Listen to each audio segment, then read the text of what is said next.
द्वितीय पेपर भारतीय अर्थव्यवस्था में जनसंख्या के बारे में अध्ययन करेंगे। तो जो छोटे देश है जहाँ जनसंख्या कम है, उस देश में जनसंख्या वृद्धि आर्थिक विकास में सहायक होती है, लेकिन भारत जैसे विशाल देश में वैसे भी जनसंख्या बहुत अत्यधिक है।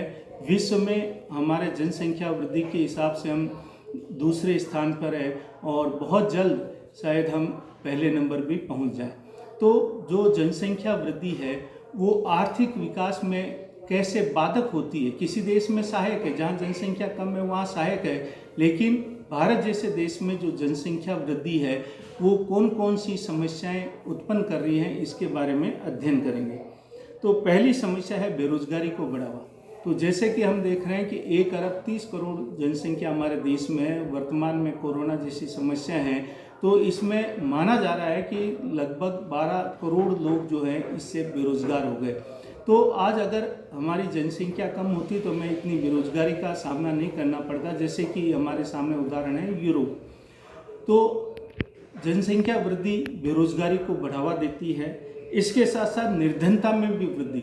आज हम देख रहे हैं कि बहुत से देशों में जनसंख्या कानून बना दिए गए हैं। भारत में भी जनसंख्या नियंत्रित कानून बनाया गया, लेकिन उसका उचित पालना नहीं हो पा रही।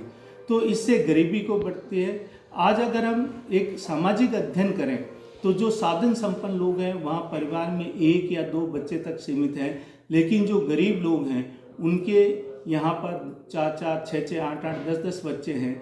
तो वो परिवार वैसे ही निर्धन है और फिर वो अधिक बच्चे उत्पन्न करने के कारण और परिवार निर्धन हो जाता है। इसके साथ साथ पर्यावरण प्रदूषण आज जो हमारे देश की बहुत बड़ी समस्या है। दिल्ली के अंदर देखें, जितने भी मेट्रो सिटी है वहाँ पर्यावरण की अगर समस्याएं देखें, ये किस कारण से हो रही, ये जनसंख्या वृद्धि के कारण और औद्योगिकरण के कारण हो रही है। तो आज हमारे प्रदूषण नीति भी बनी हुई है, लेकिन इस नीति का देश में उचित पालना नहीं होने के कारण देश में प्रदूषण बढ़ रहा है। इससे न केवल शारीरिक बल्कि मानसिक क्षति भी हमारे लोगों को हो रही है। आर्थिक असमानता में वृद्धि। तो जनसंख्या वृद्धि से देश के अंदर देखते हैं कि अमीर व्यक्ति और अमीर होता जा रहा है और गरीब व्यक्ति और गरीब होता जा रहा है। इसका कारण क्या है कि जो अमीर व्यक्ति है उन्होंने सीमित परिवार को अपनाया है, जबकि जो गरीब व्यक्ति है वो बच्चों को ईश्वरीय देन मानते हैं, जिसके कारण जनसंख्या वृद्धि बहुत ज़्यादा हो रही है।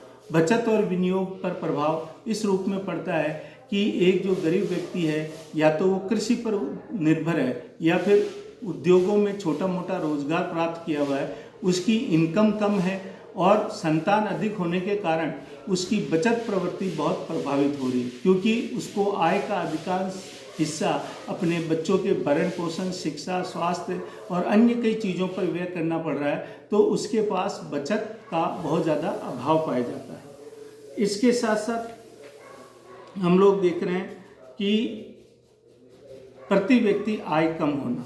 तो प्रति व्यक्ति आय कम इसलिए है हमारे देश में क्योंकि जनसंख्या वृद्धि हो रही है, बेरोजगारी बढ़ रही है, रोजगार का अभाव पाया जाता है, जिसके कारण हमारे सामने ये समस्या है।